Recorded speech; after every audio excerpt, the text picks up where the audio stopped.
या कडक उन्हाळ्यामुळे अंडी खाणं थोडे दिवस बंद केलं होतं. पण आता आम्ही पुन्हा सुरू करतोय आणि त्याचमुळं अगारोचा हा एग बॉयलर खरंच कामाला येतोय मला. म्हणजे एका साईडला याला लावून दिलं, की ऑटोमॅटिक अंडी शिजल्यानंतर तो बंदही होतो, म्हणजे जास्त लक्षही ठेवावं लागत नाही आणि ज्याला जितकी खायची आहे तितकी काढायची आणि पुन्हा तो तसाच झाकून ठेवायचा. त्यामुळं खालच्या गरम पाण्यामुळे बराच वेळ अंडी गरमसुद्धा राहतात. छान आहे ना हे? तर एका साईडला अंडी शिजवून घेतली, एका साईडला भाजीला फोडणी दिली होती. तर चला, हा आहे आहोंचा ब्रेकफास्ट, त्यानंतर प्रितिश आणि मग माझा. मला ना तुम्हाला इथे काहीतरी सांगायचं आहे. हे सगळं मी खरं तर माझ्या मैत्रिणीवरून सांगते माझी एक खूप जवळची मैत्रीण सध्या खूप वाईट परिस्थितीमधून जाते आणि तिला थोडासा आधार तिच्यासारख्याच आपण इतरही काही जणी असू शकतो, की ज्या कोणत्या ना कोणत्या बिकट परिस्थितीचा सामना करत असतील. त्यांना थोडासा आधार, की आपण परिस्थितीचा स्वीकार करत नाही, म्हणजे नेमकं काय करतो किंवा काय करायला हवं, ही एक छोटीशी गोष्ट. हे बघा, एक माणूस असतो जो ट्रॅफिकमध्ये अडकतो. जवळपास एक 20 ते 25 मिनटं तो ट्रॅफिकमध्ये अडकलेला असतो आणि त्याचमुळं त्या माणसाची अवस्था एकदम बिकट झालेली असते. त्याला काय करू आणि काय नको असं झालेलं असतं. प्रचंड चिडलेला, वैतागलेला आणि हैराण झालेला तो माणूस आजूबाजूच्या लोकांना नावं ठेवत असतो, त्यांच्यावर ओरडत असतो. एवढंच नाही, तो त्याच्या गाडीचा हॉर्नही जोराजोरात वाजवत असतो. स्टीअरिंगवरही रागारागाने हात आपटत असतो. पण खरं बघायला गेलं तर त्याने कितीही आदळपट केली, कितीही घसाकोरडा केला, तरीही त्याच्या ओरडण्याने ती गर्दी कमी होणार होती का हो? तर नाही. समोरची लोकं हटणार नव्हती, त्याचा रस्ता काही मोकळा होणार नव्हता आणि तसं पाहिलं तर कोणाच्याही एकाच्या हातात ही कोंडी सोडवणं राहिलेलंच नव्हतं. पण या माणसाला मात्र ते सहन होत नव्हतं. त्याला फार महत्त्वाच्या ठिकाणी पोहोचायचं होतं आणि परिस्थितीवरचा सुटत चाललेला ताबा त्याला सहन होत नव्हता. असंच आपल्या आयुष्यामध्ये आपल्याला होत असतं. आपल्याला ती परिस्थिती नको असते, पण ती परिस्थिती आपल्या हातून सुटत चाललेली असते आणि नेमकं हेच आपल्याला सहन होत नसतं आणि त्याच वेळेला आपण खूप साऱ्या चुका करत असतो. पण हे बघा, याच गर्दीमध्ये अजून एक माणूस असा असतो जो दुसऱ्या कारमध्ये अडकलेला असतो. त्यालाही उशीर होत असतो, त्यालाही महत्त्वाच्या ठिकाणी पोहोचायचं असतं. पण त्याने त्या ट्रॅफिकचा स्वीकार केलेला असतो. त्याने विचार केलेला असतो, की मी कितीही आदळापट केली तरीही या गर्दीला काहीही फरक पडणार नाही आहे. मग काय करतो तो कारमधील टेप चालू करतो. त्यावरती छानशी गाणी लावतो आणि ती गाणी गुणगुणत बसतो आणि गर्दी केव्हा कमी होईल याची वाट बघतो. त्याच वेळात त्याने असाही विचार करून ठेवलेला असतो, की जर का नेक्स्ट टाईम याच रस्त्याने जाताना, येताना जर का ही अशी वेळ आली तर काय करायचं? किंवा कोणकोणती काळजी घेता येईल? लवकर निघावं लागेल घरातून, परिस्थितीचा आधीच अंदाज घ्यावा लागेल आपल्याला आणि सर्वात चांगलं म्हणजे, की या रस्त्याला काही पर्यायी रस्ता आहे का? याचा शोध घ्यावा लागेल. हाही विचार तो शांतपणे बसून कारमध्ये करत असतो. तर आपल्या जीवनामध्ये सुद्धा हाच नियम लागू होतो मैत्रिणींनो.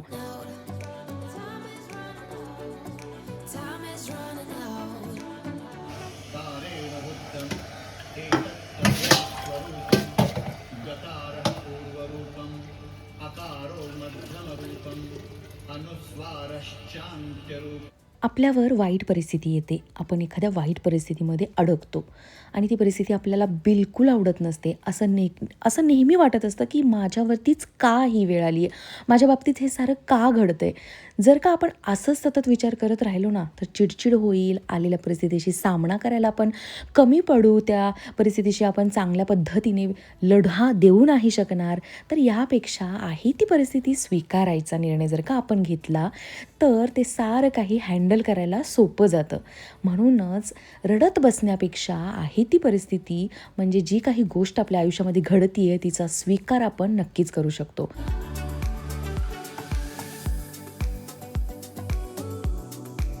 कधीच खरीखुरी आणि प्रेरणादायी गोष्ट. टेरी फॉक्स नावाचे हे गृहस्थ वयाचे 18 वर्षांचे असताना त्यांना कॉस्टिओसार्कोमा झाल्याचं निदान करण्यात आलं होतं. डॉक्टरांनी त्यांना सांगितलं की आता ऑपरेशन करून त्यांचा एक पाय कापावा लागणार आहे आणि ऑपरेशन झालं, पाय कापला. या आजारातून खरं तर त्यांची वाचण्याची शक्यता केवळ म्हणजे केवळ 50% होती. अर्थातच ही आजची परिस्थिती झाली. पूर्वी याच आजारांमधून वाचणाऱ्यांची संख्या फक्त आणि फक्त 15% असायची. म्हणजेच फॉक्सचं जेव्हा ऑपरेशन झालं तेव्हा 15%च त्यांचे जगण्याचे चान्सेस होते. आणि बघा की त्यांच्या पॉझिटिव्ह ॲटिट्यूडमुळे त्यांची शस्त्रक्रिया सक्सेसफुल झाली आणि 3 आठवड्यांच्या आतच ते फॉक्स एका आर्टिफिशियल म्हणजे कृत्रिम पायाच्या सहाय्यानं चालायलासुद्धा लागले. आणि त्यांच्या सकारात्मक दृष्टिकोनामुळेच ते इतक्या झपाट्याने बरे होत आहेत, असं खुद्द त्यांच्या डॉक्टरांचंच म्हणणं होतं.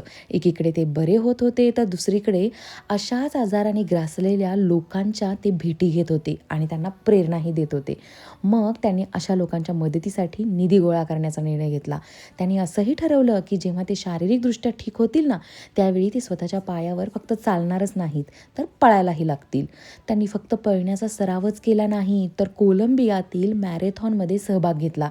जरी ते या स्पर्धेमध्ये शेवटच्या स्थानी आले, तरीसुद्धा त्यांनी फिनिश लाईन पार केली आणि लोकांनी त्यांचा मोठ्या प्रमाणात सत्कार केला. मला या स्टोरीमधून फक्त हेच सांगायचं आहे की आपल्या मनाविरुद्ध एखादी वाईट परिस्थिती आपल्यावर आलेली असेल, तर तिचा स्वीकार करून अगदी पॉझिटिव्ह ॲटिट्यूडनी आपण त्या परिस्थितीशी लढा द्यायला हवा, ती फेस करायला हवी. ते इझी होऊन जातं. आणि जर का आपण हट्ट करून बसलो की परिस्थिती नियंत्रणातच आपल्याला हवी, तर ती अजूनच नियंत्रणाबाहेर जायला लागते आणि त्याचा त्रास आपल्यालाच होतो. खूप त्रास सहन करून मग ती आपल्याला परिस्थिती निभावावी लागते.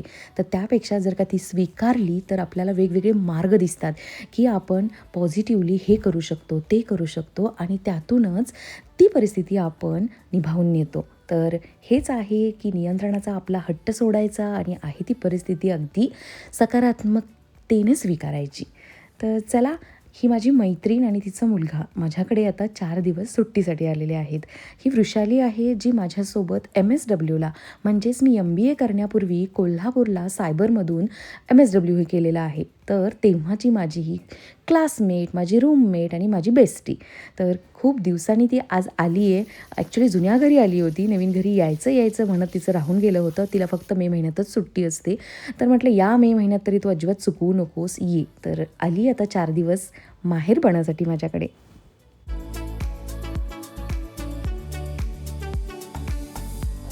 ही कोटक एज्युकेशनमध्ये मुंबईला काम करते. चांगल्या पोझिशनवरती आहे आणि छान कमावते सुद्धा. स्वतःच्या हिमतीवर तिने मुंबईमध्ये स्वतःची 2 घरंसुद्धा घेतलेली आहेत. मस्त ना? प्राऊड वाटतं ना आपल्याला आपल्या जवळच्या लोकांविषयी, जेव्हा ही अशी प्रगती ते लोकं करतात. तर ऑफिसचंच एक छोटंसं काम तिचं बाकी होतं, जे नेमकं आजच आलं होतं. ते ती करत बसली होती आणि तिच्याशी मस्त गप्पा मारत मी इथे आमरस बनवते आहे. आता काय, फक्त 4 दिवस गप्पाच गप्पा. रोज शूटिंग नाही गं. तू आली आहेस म्हणून शूटिंग घेते. वृषाली म्हणते लवकर येत आहे, 6 वाजलेत. येतो, ट्रॅफिक नसेल तर लवकर येतो. ही माझी मैत्रीण आहे आजऱ्याची, म्हणजेच कोल्हापूरच्या जवळच ना. तर हे कोल्हापूरकर आहेत, यांना तिखट आवडतं. भाजीमध्ये गोड नको किंवा फिकी फिकी भाजी नको. तर माझी मुगाची भाजी खूप फिकी होती, म्हणून मी पुन्हा लाल तिखट जिरे टाकून मस्त फोडणी देऊन हिला थोडीशी तिखट करण्याचा प्रयत्न करते, खास यांच्यासाठी. कारण यांना मिळमिळी भाज्या आवडत नाहीत, कट हवा, मस्त तिखट हवं.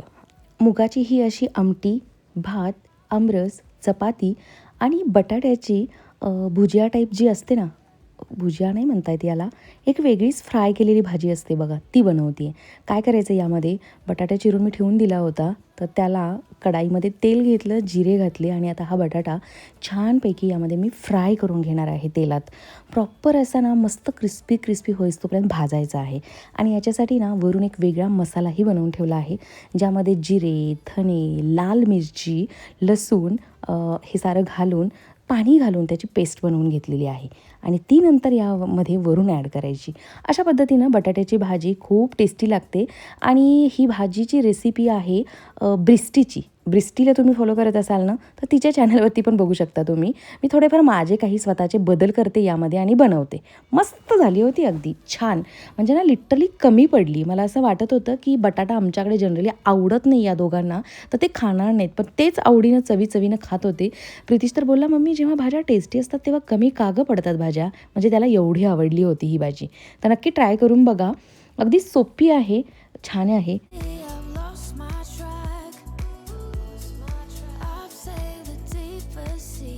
ओरिजिनल ही भाजी मोहरीच्या तेलात बनवलेली दाखवली आहे तिने, म्हणजे ब्रिस्टीने. पण आमच्या घरी मोहरीचं तेल एवढं आवडत नाही. पण खरं तर मोहरीच्या तेलामध्येच ही भाजी टेस्टी बनते बरं का. पण मी इथे प्युअर शेंगदाणा तेल यूज केलं आहे, जे मी लाकडी घाण्याचं वापरते. आणि यामध्ये सुद्धा भाजी तितकीच टेस्टी झाली होती. फक्त थोडंसं म्हणजे जे तुम्ही नॉर्मल भाज्यांना तेल वापरत असाल ना, त्यापेक्षा थोडं जास्त तेल या भाजीला वापरायला लागतं आणि त्यामुळंच ती भाजी जास्त टेस्टी होते. म्हणजे फ्राय होतात बटाटे अगदी प्रॉपर. आणि जर का आता तुम्ही सुद्धा अशीच लोखंडी कढाई वापरत असाल ना, तर लोखंडी कढाईमध्येच ही भाजी बनवा. खूप म्हणजे खूप फरक पडतो. ट्रायप्लायच्या भांड्यात बनवताना आणि या लोखंडी कढाईतली ही भाजी अजून जास्त टेस्टी होते. बरं, या कढाईबद्दल तुम्ही मला खूप वेळा विचारले, तर मी ही सेम कढाई या व्हिडिओला मी टॅग करते.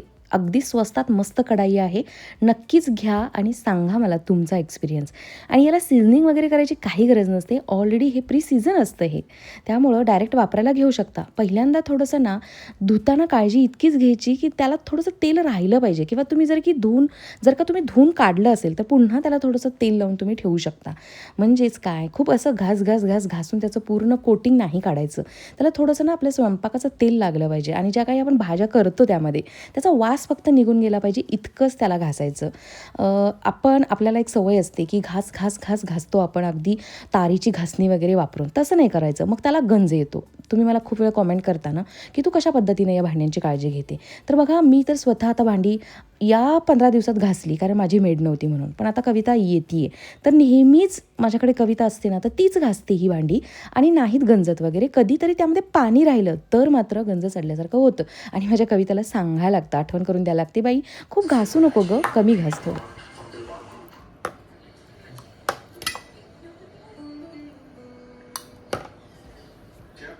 आता आम्ही आहोत 5 जणं, त्यामुळं आम्ही या डायनिंगवरती बसणार नाही. खरं तर बसू शकतो आरामात. 6 जणांचा हा टेबल आहे, कारण एक बाकडं आहे, 4 चेअर आहेत. पण मी इथून एक चेअर हलवली आहे आणि आमच्या बेडरूममध्ये नेऊन ठेवली आहे. आणि या टेबलचा वापर तसाही आमच्याकडे ब्रेकफास्टसाठी होतो आणि अशा पद्धतीनं प्लेट्स बनवण्यासाठी वगैरे. तर आता छानपैकी भारतीय बैठक घालून जेवायचं. आणि आम्ही रोजच खरं तर रात्रीचं जेवण हे भारतीय बैठकीप्रमाणेच जेवतो. सकाळी गडबड असते आणि अशा वेळेला मग ब्रेकफास्टसाठी या टेबलचा छान असा वापर होतो. तर पहिल्या दिवसाचा पाहुण्यांचा बेत हा असा होता, त्यांच्यासाठी बनवलेला. तर चला, व्हिडिओ कसा वाटला हे नक्की सांगा. आवडला असेल तर प्लीज लाईक करा आणि हो, चॅनलला माझ्या सबस्क्राईबही नक्की करा. Love you all. उद्या भेटेन पुन्हा एका छानशा व्हिडिओमध्ये. आणि हो, संडे दिवशी पण मी आता व्हिडिओ टाकणार आहे, कारण मैत्रीण आली होती त्या काळामध्ये मी बऱ्यापैकी सुट्ट्या घेतलेल्या आहेत. काय होतं सांगते, की खूप साऱ्या गप्पा मारायच्या असतात. मग केव्हा म्हणजे खूप दिवसांनी ती आली आहे, तर तिला वेळ देणं, क्वालिटी टाईम स्पेंड करणं जास्त महत्त्वाचं होतं. म्हणून मी थोडंसं व्लॉगकडे दुर्लक्ष केलं. व्लॉग बनवले, शूट केले, पण ते एडिट करायला वेळ नाही मिळाला. त्यामुळेच ते पोस्ट नाही झाले. पण आता रेग्युलर पोस्ट होतील. तर नक्कीच व्हिडिओ आवडला असेल तर पुन्हा एकदा सांगते, लाईक करा आणि माझ्या चॅनलला प्लीज सबस्क्राईब केलं नसेल तर सबस्क्राईब करा, कारण सबस्क्राईब करायला लोक फार कंजूसी करतात हो. अहो, नाहीत पैसे पडत. आणि जर का तुम्हाला खरंच माझं कॉन्टेंट आवडत असेल, थोडासा तरी आवडत असेल व्हिडिओ, तर लाईक आणि सबस्क्राईब करायला प्लीज कंजूसी करू नका. बाय.